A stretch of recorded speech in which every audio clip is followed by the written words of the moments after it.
ॐ पार्थाय प्रतिबोधितां भगवता नारायणेन स्वयं व्यासेन ग्रथितां पुराणमुनिना मध्ये महाभारतम् अद्वैतामृतवर्षिणीं भगवतीम् अष्टादशाध्यायिनीम् अम्ब त्वामनुसन्दधामि भगवद्गीते भवद्वेषिणीम् यं ब्रह्मा वरुणेन्द्ररुद्रमरुतः स्तुन्वन्ति दिव्यैस्तवैः वेदैः साङ्गपदक्रमोपनिषदैः गायन्ति यं सामगाः ध्यानावस्थिततद्गतेन मनसा पश्यन्ति यं योगिनः यस्यान्तन्न विदुःसुरासुरगणाः देवाय तस्मै नमः. We saw in the last verse, in the discussion of the characteristics of Sthita Prajna, यदा संहरते चायं कूर्मांगानीव सर्वशः इंद्रियाणि इंद्रियासेभ्यः तस्य प्रज्ञा प्रतिष्ठिता. Kurmah, just as a tortoise, sarvashah angani samharate, just as a tortoise at will withdraws all its limbs, and so also when one is able to withdraw one's sense organs from their preoccupation with sense objects with the same ease at will, that kind of a mastery one has over one's sense organs, which also implies the mastery over one's mind, tasya prajna pratishtita, then the prajna or the wisdom becomes abiding wisdom. The idea is that even if the knowledge is, if the mind is not, the one doesn't have the mastery over one's mind, or one does not have the mastery over the sense organs, then that prajna, meaning the wisdom, cannot become an abiding wisdom. Because you cannot even gain the wisdom if the mind is restless or the sense organs are also restless. And therefore it is said here that it is necessary for a wise man, this is something normal, something effortless, that he can withdraw his sense organs at will. Although a tortoise withdraws the sense organs, the limbs, when there is fear, but that is not the intention. Fear is not the point. Point is how a tortoise is able to withdraw the limbs at will, and so also when one has that kind of mastery over one's sense organs, that at will one can withdraw the sense organs from their preoccupation and center them on the self, then one has attained a requirement which is needed for the abidance of knowledge. Now in several verses, these 4 verses describe the lakshana or the characteristics of Sthita Prajna, a man of abiding wisdom, for whom these are natural traits, effortless traits, and therefore they become the values for a seeker of knowledge. Now in several verses, Lord Krishna describes the condition of a person who has not gained a mastery over the mind, or who has not gained a mastery over the sense organs. So what happens then? Now introducing the verse 59, says Shankaracharya, Tatra Vishayan Anaharataha Aturasyapi Indriyani Nivartante Kurmanganiva Samhriyante. Sometimes Vishayan Anaharataha, that withdrawal of the sense organs need not necessarily be a healthy process. Meaning one can forcefully withdraw one's sense organs from the sense objects. So the point is that one is able to withdraw one's sense organs from the sense objects is not itself a criterion for an abidance of the knowledge or abidance of wisdom. Aturasyapi, somebody may be aturaha, meaning somebody may be suffering from a disease, and therefore also may not be able to enjoy the sense objects. Therefore also it may be possible that one has withdrawn one's sense organs. Anaharataha, or one can, by will, deny oneself the enjoyment of sense organs. So it is possible to exercise one's will and willfully deny any kind of an involvement in sense pleasures. And thus one can create a distance between oneself and the sense objects. This is possible. Now earlier was said that when one has the ability to withdraw the sense organs at will, then there is abiding wisdom. Does it mean that anybody and everybody who is able to withdraw the sense organs, meaning creating distance between oneself and the sense objects, then just merely withdrawal of the sense organs from the sense objects, is it enough for abidance of the wisdom? The answer is no. Something else also is required. And what is it that is being stated in the verse 59? Vishaya vinivartante niraharasya dehinah rasavarjam rasopyasya param drashtva nivartate. Niraharasya dehinah. Dehinah meaning one who is identified with the body. For a person who is identified with the body, and therefore for whom the needs of the body are one's own needs, that is what the identification of the body means. Dehinah, for a person who is identified with the body. And niraharasya, one who is an abstinent person, meaning one who willfully abstains from enjoyment of sense objects. Anakrimana vishayasya, meaning one who refuses to experience the sense objects with the sense organs. Kashtet tapasis sthitasya, and one who, as I said, willfully engaged in some kind of severe austerities or penance. Murkhasyapi, not a wise person necessarily, but one who is just willfully abstaining the self from enjoyment of any sense or objects. For such a person, Vishayaha vinivartante, the objects recede from him, meaning that there is a distance between this person and the sense objects. Either you can say that even the sense organs can also be withdrawn. First of all, you can keep the objects of pleasure away from yourself, or by will you can just withdraw your sense organs, meaning that you withdraw your eyes and don't permit the eyes to go where they wish to go. Or the tongue also can deprive the palate from tasting good food. And thus you can exercise your will and deprive the sense organs from the enjoyment of the sense objects. That one can do.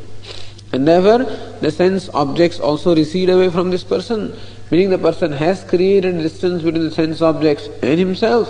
And Indriyani vinivartante, and the sense organs also are withdrawn within oneself.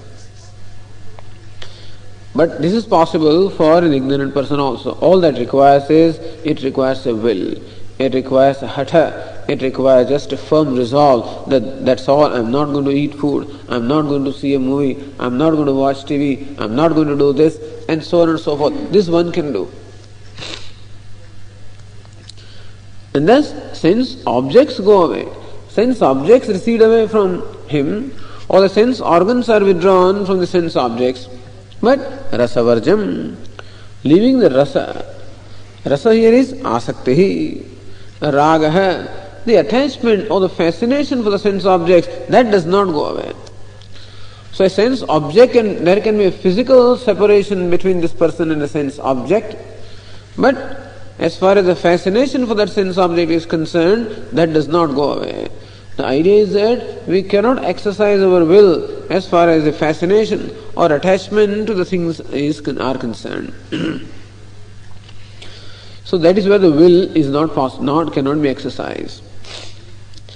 So rasavarjam, so the hankering for the sense objects, that continues to remain in the mind. And as long as that hankering is there, merely withdrawal of the sense organs is not enough.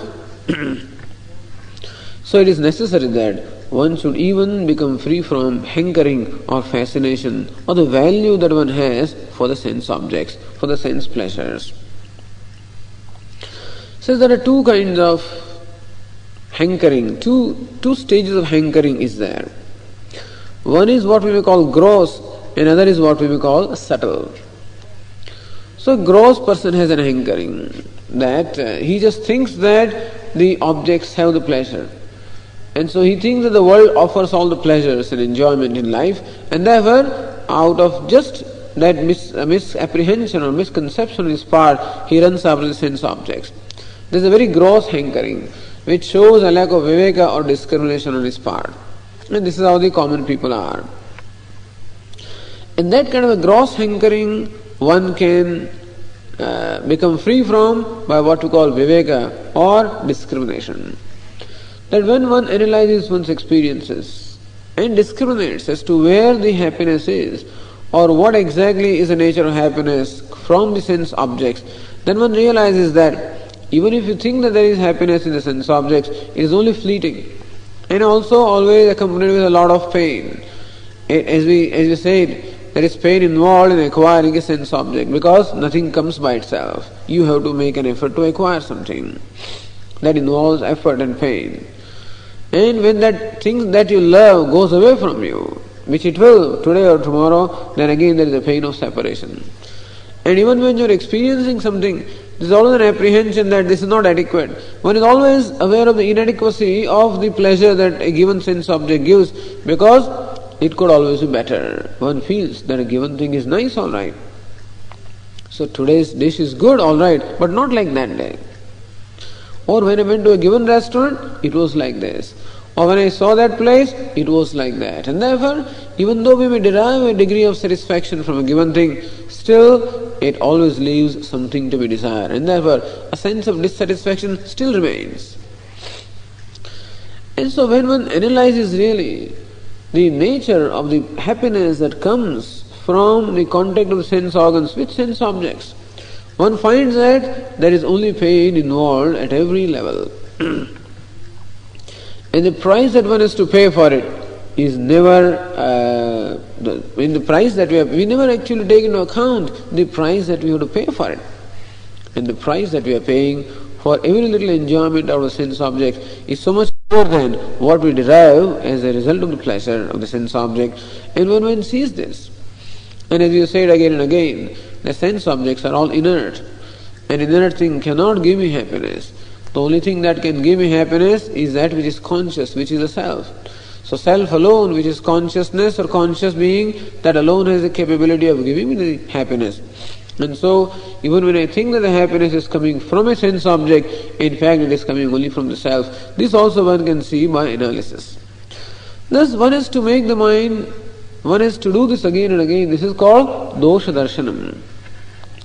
In order to become free from that gross passion or the fascination that one has for the objects of the world, what is these sense objects around oneself? Dosha drishtya muhurmuhu. One is to see the dosha.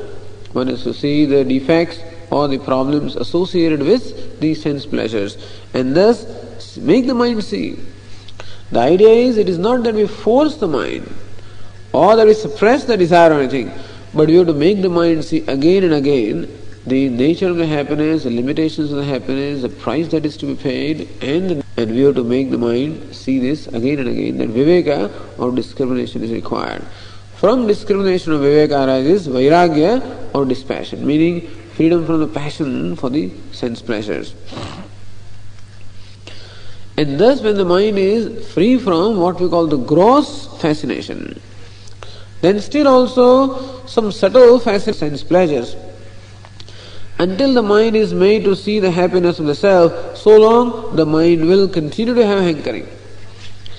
And so by discrimination we are able to perhaps eliminate what we call the gross hankering, but the subtle hankering continues to remain. Rasa varjam, and so the rasa or the hankering subtle still remains. Rasopyasya param drishtva nivartate. And that rasa, that subtle, then alone that fascination or hankering will go, otherwise it will not go.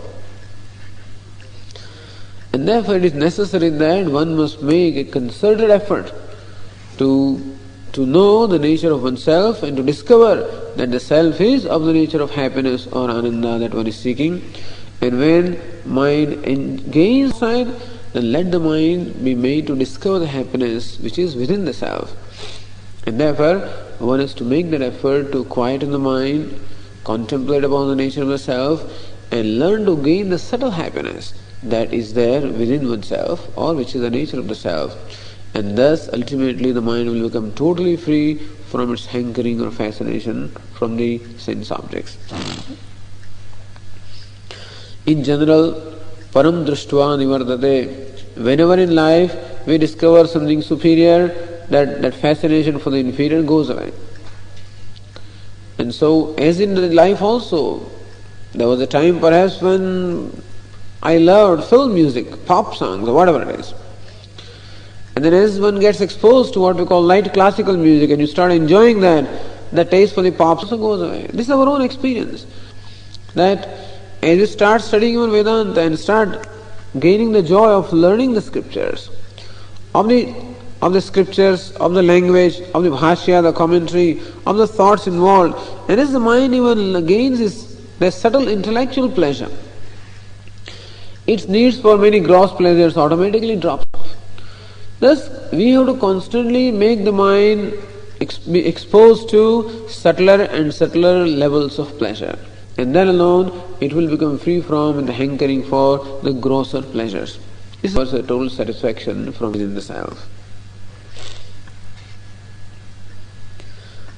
And if one does not pay attention to this, if one feels that all right, that merely by controlling the sense organs that I can gain an abidance, then what happens is being described in the 60th verse. Samyak darshan lakshana prajnastairyam chikirshada adau indriyani svavashe sthapayitavyani.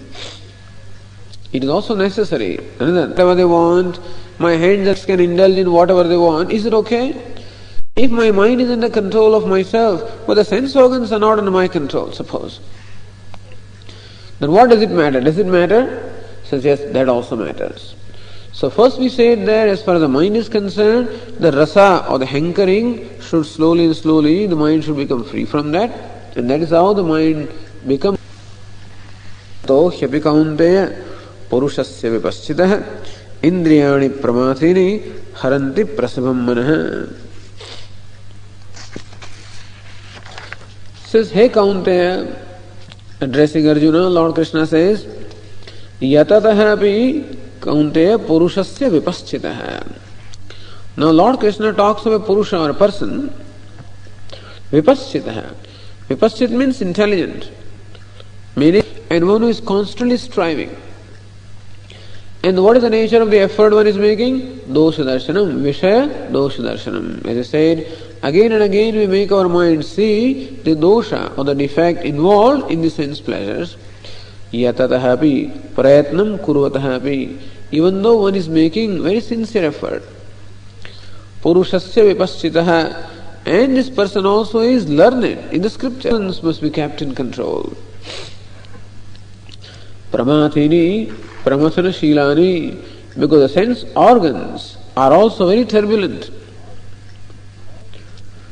Haranti prasabham manaha. Prasabham, very forcefully. Manaha haranti.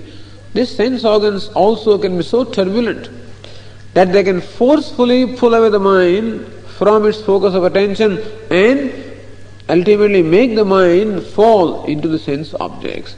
This is what the sense organs can do. Pramathini, pramathana shilani. The sense organs are turbulent. So don't take for granted anything.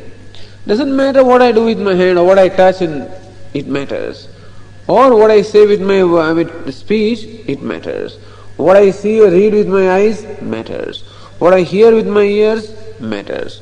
What I taste with my palate matters. What I smell with my nose, all of this matters. Because in the sense organs, there is what we call a hankering there itself. And therefore, if these sense organs are not kept in control, then vishayabhimukham hi purusham vikshobhanti akuli kurvanti. These sense organs create such a turbulence in the mind by making a demand from the mind that they want to enjoy or gain a certain sensuous experience, and purusham vikshobhayanti akuli kurvanti. They create a lot of turbulence in the mind. Akulikritya hi cha haranti prasabham manah. And then, having completely tormented the mind, they snatch the mind away from its focus of attention and haranti prasabham manah vishayamimukham vikshobhayanti, make the mind run after the sense objects. So imagine the person here, that the fellow, as we said, knows that he is meditating upon the self, let us say, and thus he has withdrawn all his activities. His mind also is focused upon the object of meditation. At that time, those hankerings that are there at the sense level, the eyes having had the habit of seeing what they want to see, the palate having had the habit of eating or tasting what it wants, and thus if suppose we are not watched the habits of the sense organs, at that time these subtle hankering that are there in the sense organs, they disturb the mind and they violently snatch the mind away from the object of meditation or from the focus of attention and violently take the mind into all kinds of thinking. Mind is made to think of things that it doesn't want to think. I want to think of Rama or Krishna or whatever it is. I want to think of an object of my meditation, and the mind and the sense organs make the mind think of some good food or some good place or whatever kind of hankering that may be there. And thus both this mind as well as sense organs, both of them, it is necessary that one should have a complete control over them. Meaning one should be very alert about them. One should not take these things for granted. And that being the case, what should one do?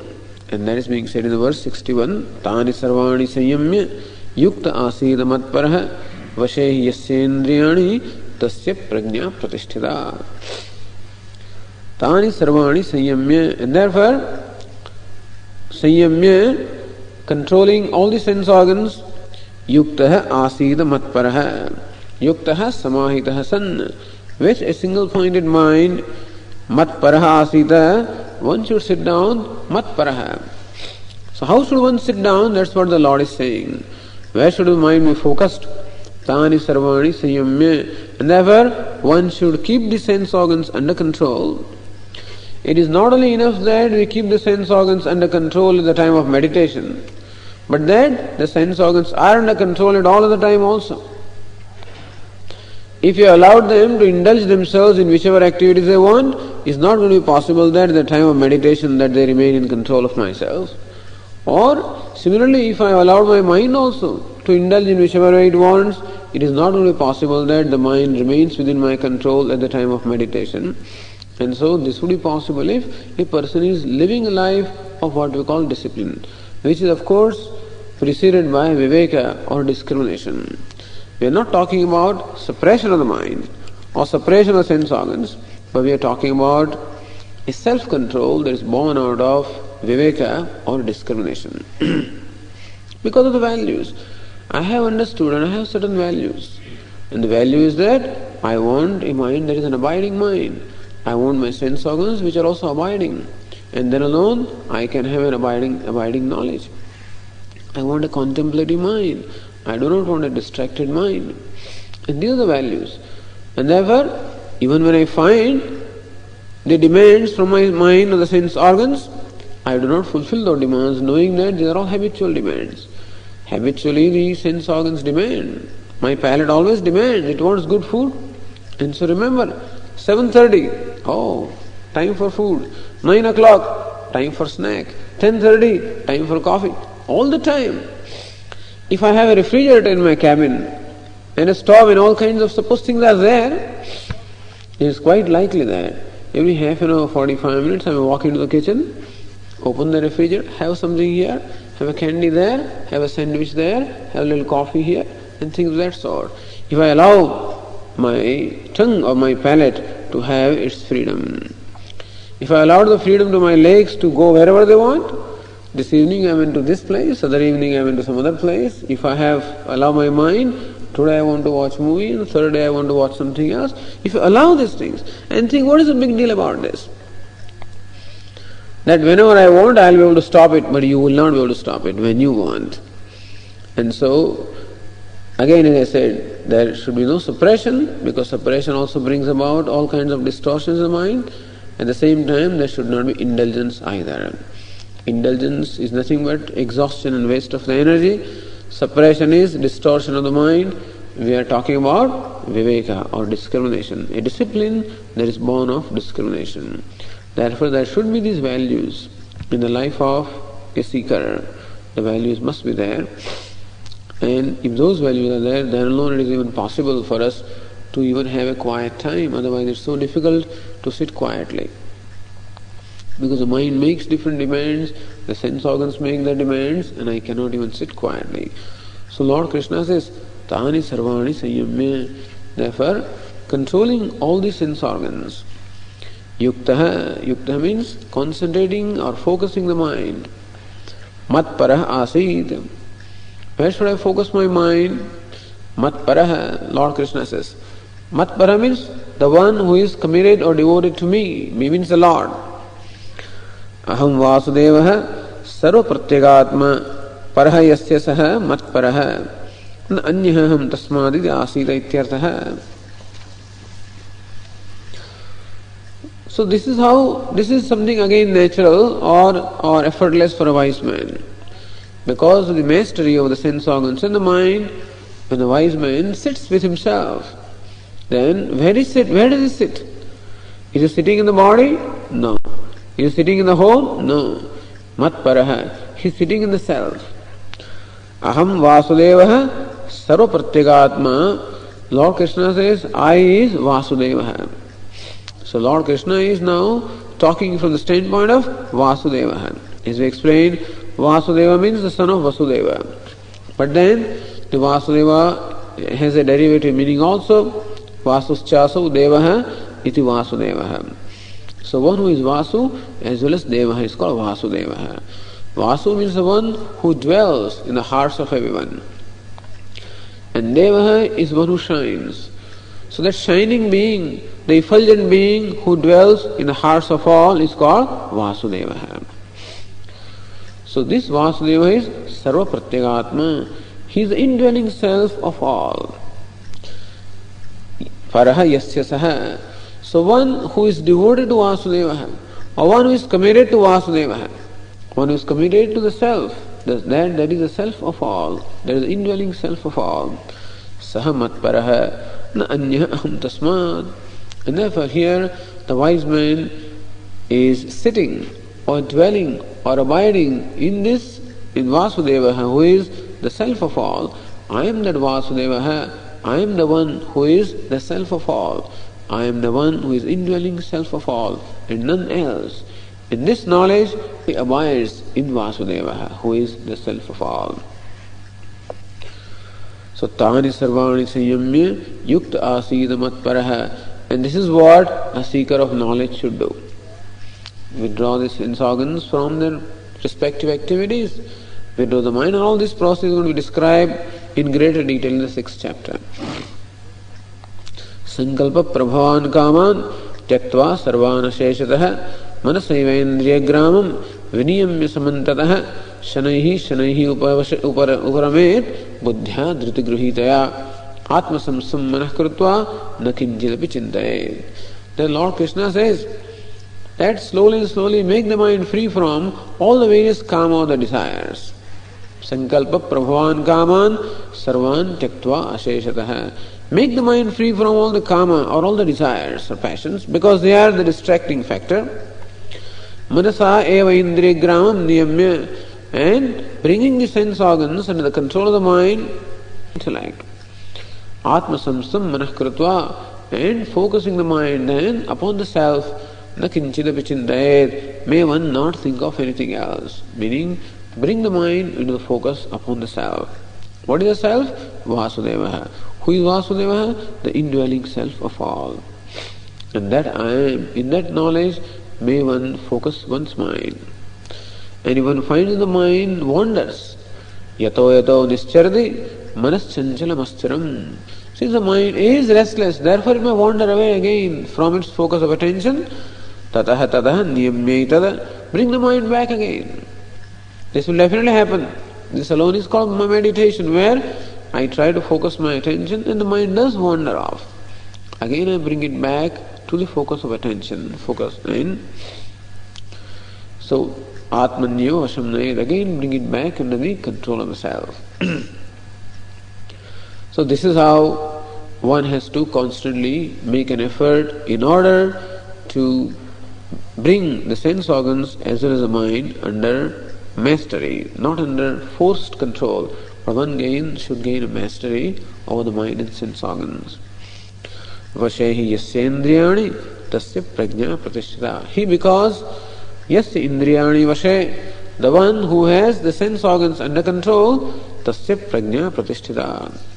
As a result of this abhyasa, as a result of this practice of constantly bringing the sense organs and the mind into the focus, as a result of this practice done for a long time, when one has thus gained a mastery over the sense organs and therefore also over the mind, tasya prajna pratishtita, his prajna or the wisdom becomes abiding. Thus one can gain an abiding wisdom when the mind and the sense organs, there is a mastery over them. And the mastery can be obtained, the external fulfillment will be less. So let the mind be centered on the self so that it does discover that poise of the silence. And that is out of the rasa, or the hankering for the sense objects, will slowly and slowly go. Param drishtva nivartate. And in order to give the lesson, how we should not take things for granted. Suppose a person is thoughtless, then how dangerous it can be, how it can bring about one's own destruction. That is being described in the next two very famous verses, verses 62 and 63. Atha idanim, having told us what one should do, parabhavishyatah sarvanarthamulam idam uchyate. So what is the cause of all the anartha? What's the cause of all the calamities is now being stated by Lord Krishna in the next two verses. Dhyayato vishayan pumsah sangasteshu upajayate sangat sanjayate kamah kamat krodho vijayate krodhat bhavati sammohah sammohat smriti vibramah. Traces here the ladder of downfall of a person. It begins with dhyayatah vishayan. Vishayan dhyayatah pumsah. Of a person who is dwelling upon the sense object. That's all. Not doing a big thing, poor fellow. It's the nature of the mind to dwell upon something. And therefore, this person permits the mind to dwell upon somebody or some object or something. Shabdadi vishaya visheshan alochayatah. So, alochayatah. So when the mind is made to dwell upon something that is fascinating in a given sense object, otherwise of course the mind has no reason to dwell upon a given thing. But when one sees something that is attractive or fascinating and the mind is made to dwell upon that, dhyayatah vishayan pumsah sangah teshu upajayate. As a result of dwelling upon a given object, or rather dwelling upon the attractive or fascinating part of a given object.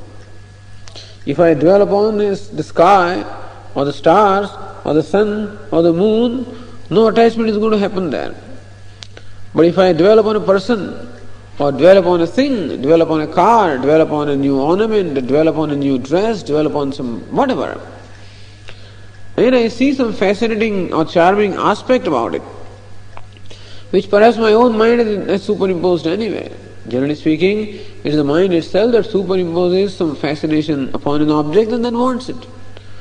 So suppose my mind finds some charm or fascination or attraction for a thing or a being or whatever, and the mind is permitted to dwell. Now this is where the whole ladder begins, and that is where we should have a brake applied.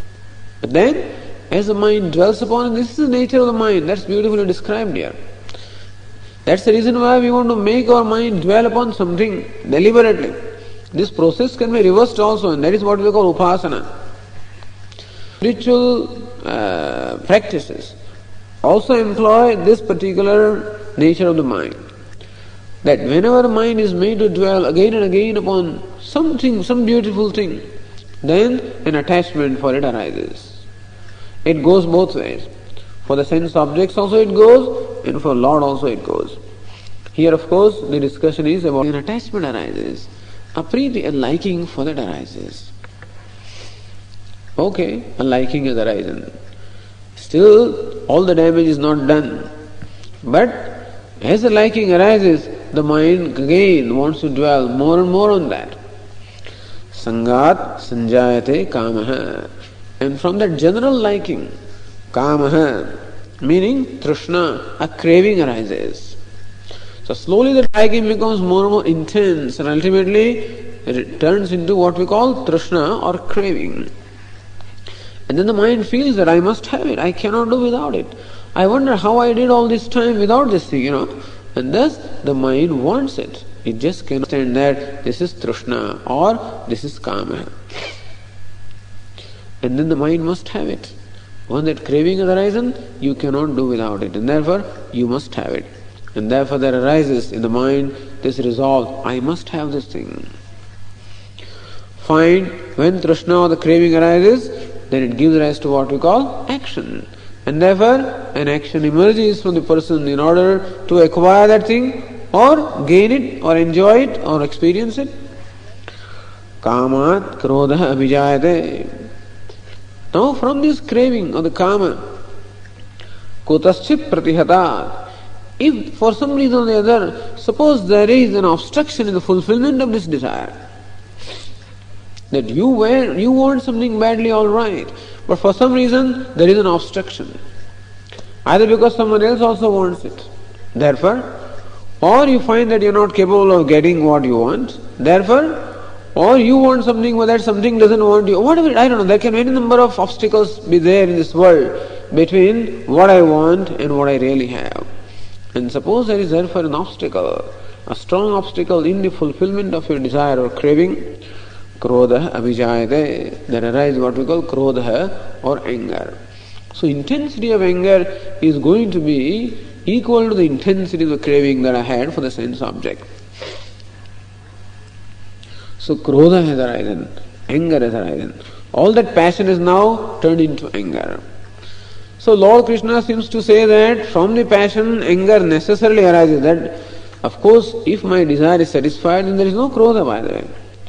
If my desire is satisfied, if I crave for something, if the craving is satisfied, then there is no anger. Then there is satisfaction. But generally speaking, the chances of my craving being satisfied, as we try to extinguish this craving or quench this craving of the mind by fulfilling the desire, it just comes out with a more and more powerful desire. So a time will come when a given desire is not fulfilled. A desire can be fulfilled, but when a desire is fulfilled, it invariably gives rise to another desire. This is demonstrated in Ramayana that this Ravana was a hydra cutting off his head. He chopped off one head, another head came in its place, chopped off yet another head kept on coming in its place. And similarly, desire also is like a hydra-headed demon with so many faces. You chop off one, another head comes in its place.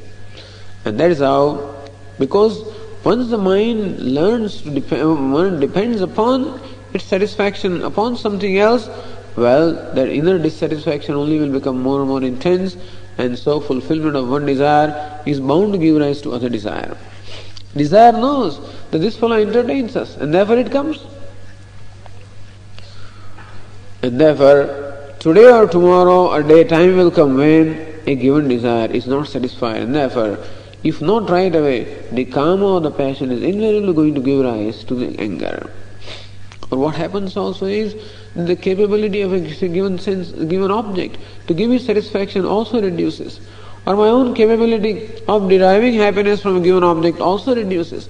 And thus I find myself again dissatisfied at some point in time. And that dissatisfaction results into anger or frustration. Frustration is anger towards myself, or anger is the anger towards someone else. Frustration also is a form of anger, which is anger towards myself. Alright, suppose I become angry, then what? Krodhat bhavati sammoha. From the anger arises sammoha. Sammoha means delusion. What is meant by delusion? Avivekaha. Lack of discrimination. Karya karya vishaya avivekaha. Usually, every person has this sense of discrimination of what is proper and what is improper, what should be done and what should be avoided, what is becoming of me and what is not becoming of me. This kind of a discrimination the intellect has. But when a person becomes angry, this discrimination does not remain. And Shankaracharya gives illustration here of sammoha, of delusion. Kruddhohi sammudasan gurumapi akroshadi. So how an angry person becomes totally deluded, meaning the person loses his or her total sense of proportion. And gurumapi akroshadi, Shankaracharya gives an illustration of in his opinion, must be a tremendous violation, of all the code of conduct. That this fellow even screams and shouts and abuses. Is worse than committing suicide, perhaps, So he gives an illustration here that kruddho hi sammudasan gurumapi akroshadi. When a person becomes angry, he becomes totally deluded, loses a sense of proportion, then he even abuses his teacher. Means a person can do anything when anger comes. And we know very well. We have seen many people being angry and doing all kinds of stupid things. As children, sometimes we used to watch. There was one neighbor, and that fellow was such an angry person. He used to get so angry with his wife sometimes that all of a sudden you find, from his house, from the door of the house, vessels and, the paints and all kinds of things flying out of the house, There is something is happening inside. This fellow will just throw anything and everything that's in, His wife has served him food, and suppose the salt is a little too much, or too little, or something on. That's enough to make this person angry. He takes the whole thing, he just throws like that, So person can become, he can become an animal as a matter of fact, because it is not the person who is at the time acting, it is anger. Anger is like a ghost. And just as one comes under the spell of a spirit, similarly also this anger, etc. is such that one comes under its spell and does something which is not in keeping with the person's dignity. Alright, what happens? It's sammoha, meaning when the delusion comes, then what happens? Sammohat smriti vibhramaha. Anger makes the mind totally deluded. From that, smriti vibhramaha. Smriti means memory. One loses the memory. What is meant by memory? Shastracharyopadesha ahita samskar janitayaha smritehe syad vibhramaha bhramshaha. Says, whatever samskara or whatever learning one is gained from Shastra Acharya, from the scriptures, from the teachers, from the wise, whatever education and training and learning one is gained. And therefore, one has discovered, one has a certain value structure with oneself. One has certain culture. So all that culture, education, the value structure and all of this wisdom that one has gained as a result of one's own education from the teachers and from the scriptures. That is what is meant here by smriti. And that is what is supposed to come to actually our aid when we have to perform our action. So when we are dealing with the world, moment to moment, what will govern the manner in which I respond to the world? What will determine the way I deal with the world? My own culture will determine that. My own values will determine that. My own upbringing will determine that. And suppose I had a good upbringing, I had the culture, I had the knowledge of the scriptures, of all these values in Bhagavad Gītā. Amanitvam, madambhitvam, ahimsa, kshantihi, all of these values I know. Lack of pride, lack of pretentiousness, lack of violence, truthfulness, all of these values I know. And I practice also. But once the mind becomes angry, then all these values and all my knowledge, it just gets relegated to the background. And what I do is not an action, it is a reaction. So it is that time when really the wisdom should come to my aid, and when there is an occasion for my knowledge to come to my aid, at that time it does not come to aid because my mind is completely deluded. It is completely perturbed on account of that anger. Smriti-bhramshat buddhinashah. Tatah smriti-bhramshat buddhehi nashah. And thus, at that time, when my culture, or the values, or the wisdom, or the education, or the training does not come to my aid, buddhinashah, this is what we call my intellect is ruined, nashah. Karya karya viveka vishaya yogyata antahkaranasya buddhe ayogyata antahkaranasya buddhehi nashah uchyate. In course of time, the intellect even becomes incapable of even judging what is proper and what is improper. If this goes on happening again and again, it is not that merely by one spell of anger that one gets destroyed, but if this dwelling upon the sense object continues, and thus the mind comes under the spell of what we call the cravings, and in that keeps on arising the anger, then slowly and slowly the mind loses the capability of its judging the situation or arriving at the proper judgment of a given situation. Karya karya viveka vishaya viveka ayogyata. That what is proper and what is not proper. When the mind or the intellect loses that ability, that is called the nasha, or the destruction or the ruin of the intellect. So it does not that the person he dies, or that he goes out of mind or something like that. But it's as good as he's going out of mind, because what is the primary function of the mind? Primary function of the mind is to enable me to decide in a given situation what is proper and what is not proper. And when the mind loses that ability, it is as good as that the mind is destroyed.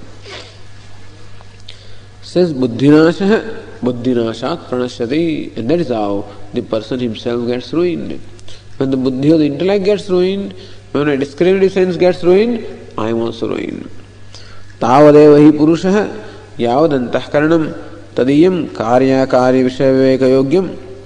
You can call this person a human being as long as he functions as a human being, or his mind has this discrimination, the judgment of determining what is proper and what is not proper.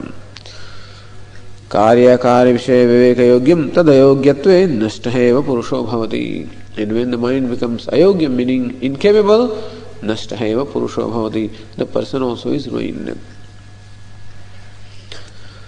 Atah tasya antahkaranasya buddhehe nashat pranashyati purushartha ayogya bhavati ityartha. And therefore, this person pranashyati, he is ruined, meaning he becomes incapable of achieving anything in his life. Purushartha. By anything we mean what is really sought by the person. And what is sought by the person is moksha, liberation. What is sought by the person is knowledge. The atma anatma viveka, the discriminating knowledge between the self and the non-self. That is the purusha. That's what one is actually seeking in life. And the buddhi or the intellect becomes incapable of that when it is allowed to come under the spell of this anger. And that is how buddhinashat pranashyati, this brings a ruin to the person. And thus is traced here what we call a ladder of fall, as to how merely by dwelling upon an object, how the fascination is created, how the craving is generated, how the anger comes, how the mind gets diluted, how we act in an unbecoming manner, and how that brings about a ruin of our own personality, and therefore of the person also. In Upasana, the same method is employed. The mind is made to dwell here upon the beautiful aspect of God. That's the reason why in the scriptures constantly we sing the glories of the Lord. How kind He is, how beautiful and omniscient, omnipotent, omnipresent, compassionate. So thus we keep discussing, keep engaging our mind again and again into dwelling upon the beauty, the charm, the glory of the Lord. And thus the mind will develop a liking for that. And when it develops a liking for that, it will want to develop a craving for that. This is what we call bhakti or devotion. So very same attachment, when it is towards the sense object, it is called kama. When very same attachment, when it is towards the Lord, it is called bhakti or devotion. And thus we have that potential, except it is up to us to direct it or channelize it. And thus we can deliberately make the mind, that's why mat paraha, may the mind be brought again and again centered upon me, and thus it will develop a liking, a fascination, a desire, a craving for God or for the knowledge, and this is how it will become free from its grip or free from its hankering of the sense objects. Okay.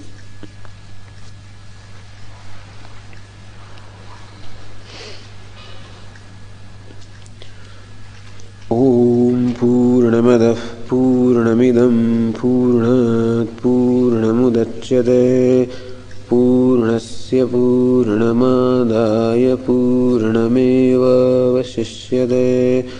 Om Shanti Shanti Shanti. Shankaram Shankaracharyam Keshavam Badarayanam Sutrabhashya Krutau Vande Bhagavantau Punah Punah. Ishvaro Gururatmedi Murti Bheda Vibhagine Vyomavadvyapta Dehaya Dakshinamurtaye Namaha. Om Shanti Shanti Shanti. Hari Om. Shri Gurubhyo Namaha. Hari Om.